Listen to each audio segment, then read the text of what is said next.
This is part 10 in the Craftsman 150 drill press rebuild series. If you haven't seen part 9, click the link at the top of the screen. In this video, we will be replacing some of the wiring for the motor and reassembling the governor on the armature. Hello everyone, I'm Jeff and welcome to my shop. We've got a lot to cover, so let's get to it. Now that we have all the parts for the switch assembly cleaned, we're going to go ahead and reassemble the switch assembly and change out the wiring that's on it. So here I'm just lubing up the spring for the switch assembly with some super lube. Now, this is the wire that came off of the top part of the switch assembly, which is the part that's to the left of those two big parts there. So the wire I'm using is a silicone wire, stranded, 16 gauge. It's a high temp wire.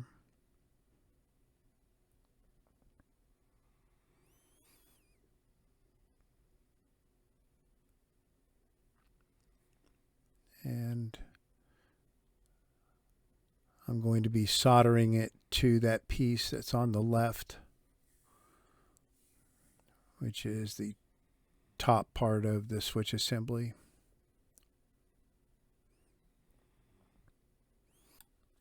So it has an indention on it that is recessed for this wire to sit in.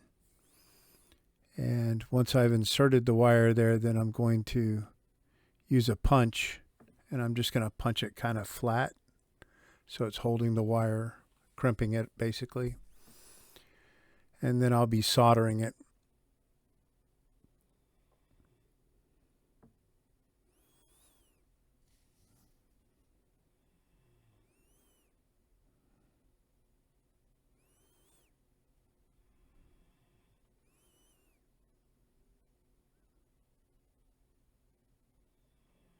And then we'll flip it over and solder the other side.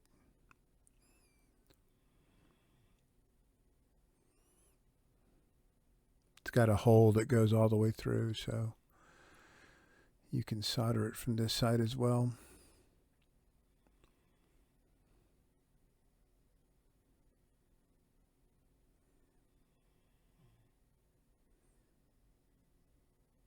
And then we're just smoothing out the solder and making sure it's in there good.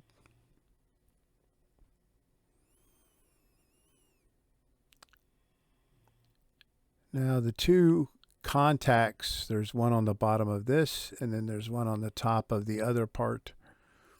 And I'm just using some 400 grit sandpaper to clean them up a little. I don't want to take a whole lot of material off, I just want to clean them up.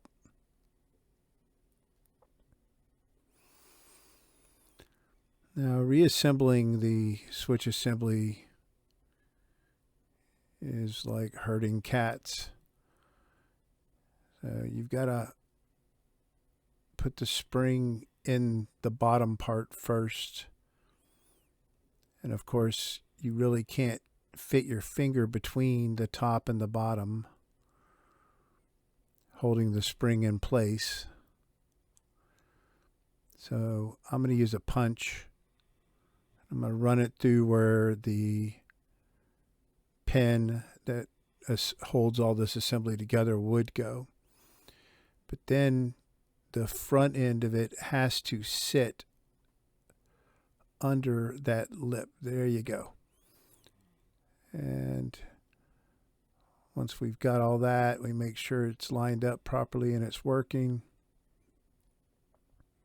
And then we'll insert that pin.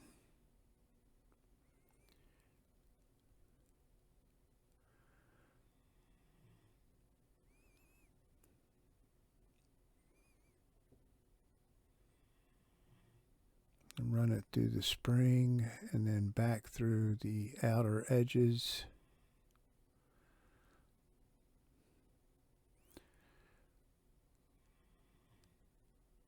That pin is hollow, and it gets flared on the end that's facing up right now, and that's what holds it in place. But that's also what's making it difficult to get through those two holes. So now we got it poking through, and then we need to flare it again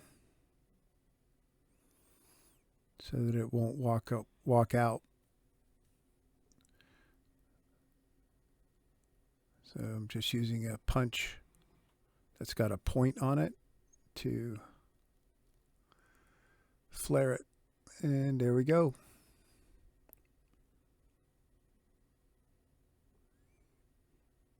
Maybe a little bit more flaring.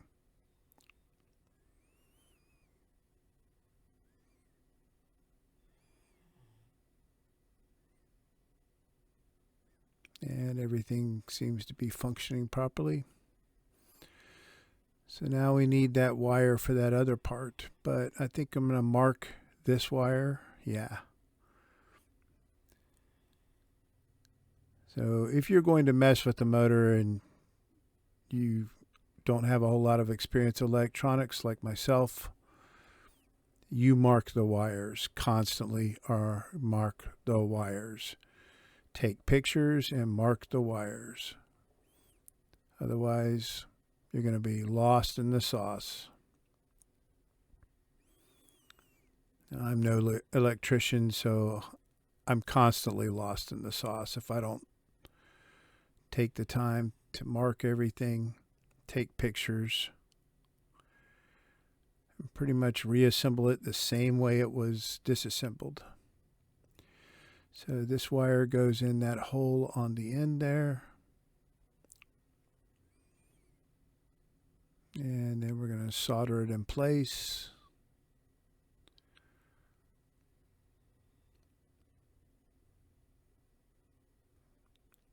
And then we'll flip it over and solder the back side.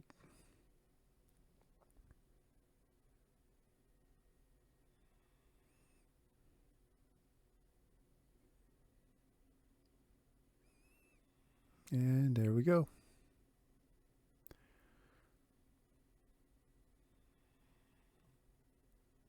Everything seems to be in order. Mark this wire.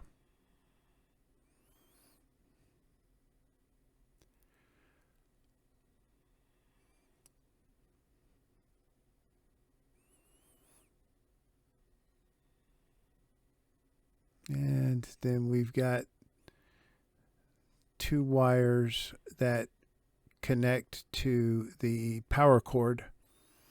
So I'm going to go ahead and use white and black on these. And one end will get a ring or a loop terminal on it.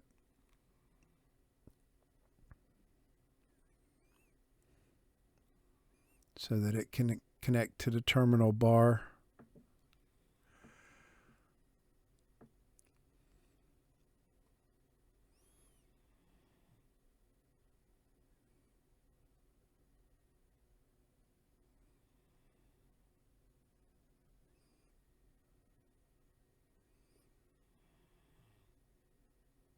And then we'll mark this wire.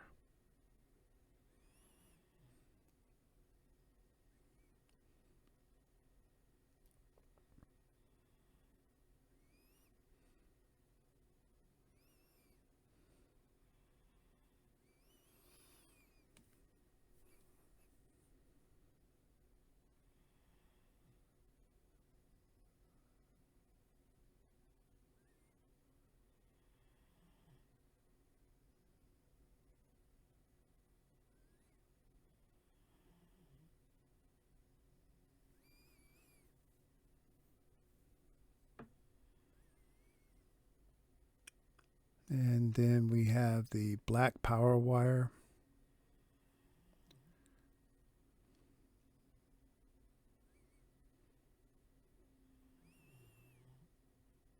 So this wire also goes from the terminal bar to the power cord.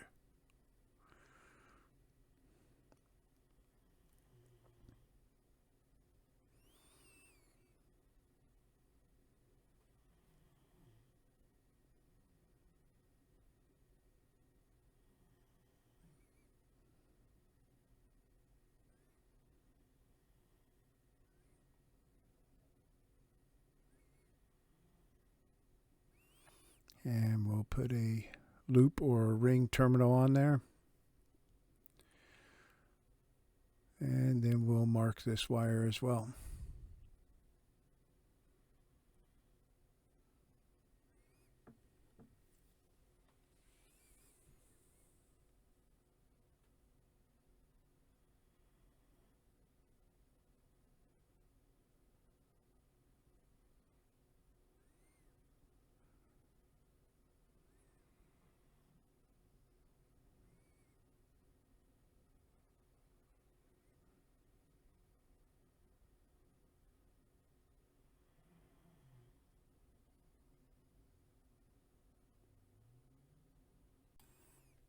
And there we go.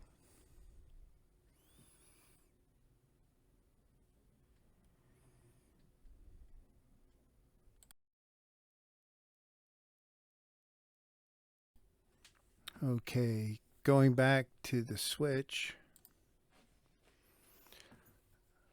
I needed to add a terminal to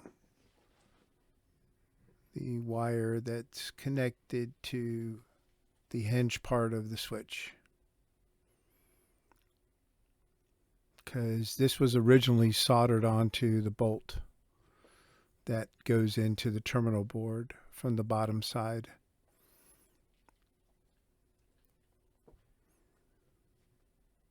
So we're just going to add a ring terminal to it, and then we'll slide the bolt through it and then up through the terminal bar.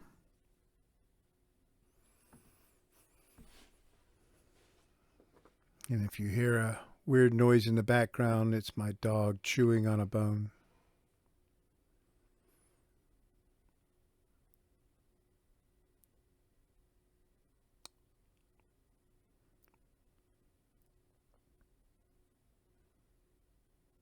Just making sure that ring terminal is going to fit that bolt. And then we'll attach it and crimp it.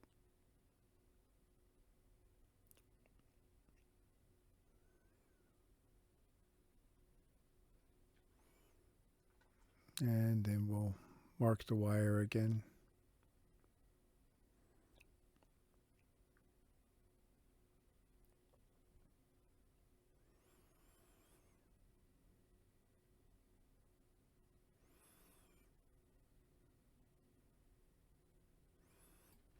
Okay, and here we are back at the stator, and on the 1156962 motors, the lead wires coming off of the stator are all stranded wire that has a cloth or fabric, probably asbestos, sheath on it. And oddly enough, this motor, since it's much older, the wires that are coming off of the stator are all just solid copper wires. This one that I'm working on first has just a single piece of copper wire in there, and then the others have 2 pieces of copper wire in them, and they have a fabric sheath on them. So what I'm doing is I'm basically going to, I thought about replacing them completely, and at the end of the day I just decided not to, but I am going to put ring terminals on the end of them so that they connect to the terminal bar or whatever they're supposed to connect to easier. So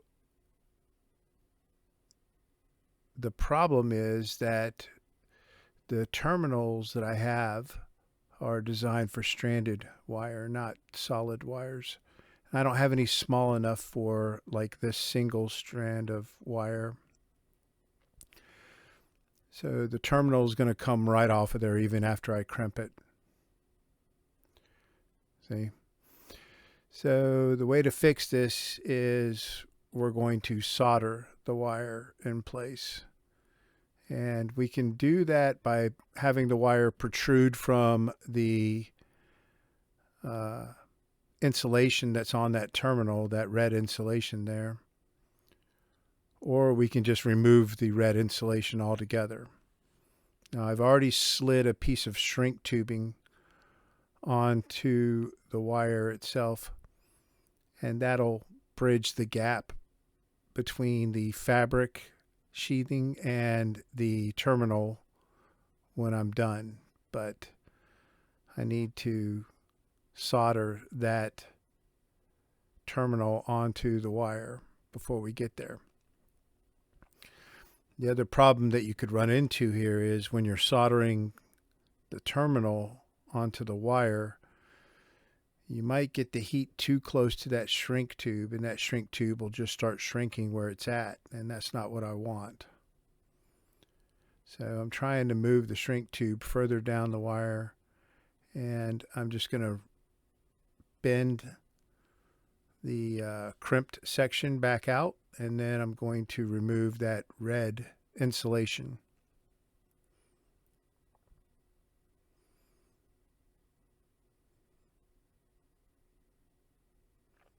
And then after we finish soldering it, we will slide the shrink tube up to insulate around that terminal.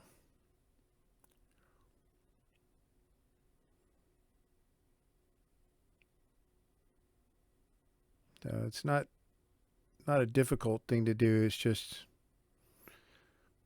the decision to keep the wires or replace them.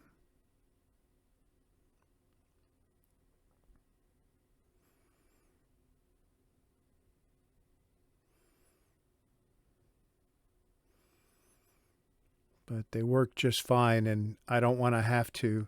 If you'll notice on the actual windings on the stator, it has some thin twine that wraps around those windings, and I would have to cut all that twine away to get to where the wires come out of each coil to replace those lead wires, and then I would have to rewrap the twine on there and then re-shellac it or varnish it. But why go through all that if those wires work the way that they are? So they're not broken or anything like that. So there's no reason to replace them. So I basically did the same thing for all the wires except for that one wire that's hanging down off of the motor. That goes to the capacitor, so it doesn't need a terminal. So next we're gonna, if you guys recall, we only had one paper gasket under the retaining, the felt retainer. So I have a vinyl cutter, and I use some gasket material, and I cut out a couple of them out of gasket material. So now we have two of those. And here we are reassembling the governor. So I alluded to the fact that you can't really put it back together wrong. And there's a lip that spring has to wrap itself around. And one end of the spring has a small dog leg that sits in a recess in that lip. So once it's on there, there's only one way for that spring to go. So next we'll slide the paper insulating ring down on the shaft. And then there's a kind of a cup washer that goes down there that the spring will sit inside. And then the spring and the plastic governor itself. And then we have the two fingers, if you will, that fly out. So the kind of T shape is what goes facing up, and it actually rests inside that recessed area on the plastic ring. So once we've got one side started back inside the bracket, we're just bending that bracket back into place.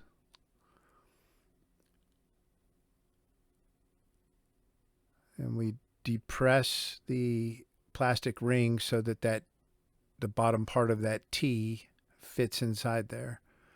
And then we can bend the other side in.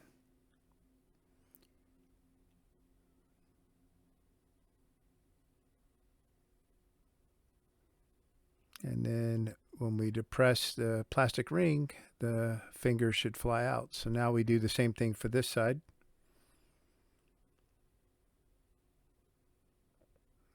And it just helps to have one side already bent back into its proper position, and then start the finger into it. I have no idea what these pieces are actually called. I've always referred to them as fingers or wings. I'm sure some electrician can post a comment in the video discussion to correct me, but whatever. Bend the other side back in place. And then we should be able to depress the center and those two fingers release. So once we know that all of that is good to go and that it's moving freely, then we can reattach the two springs.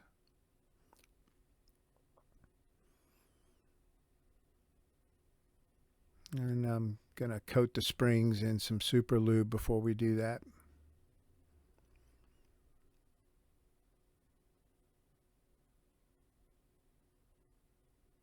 So if you have missing or broken springs, the best suggestion I can give you is to measure the springs as best as possible and then order replacement springs, probably the military grade springs from McMaster Car.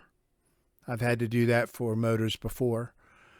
And as long as you're really close in the size, the length of it, and the loop size, the spring should work. And then once we've got both of the springs installed, we're just going to make sure that it's functioning. And then we will be done with the armature.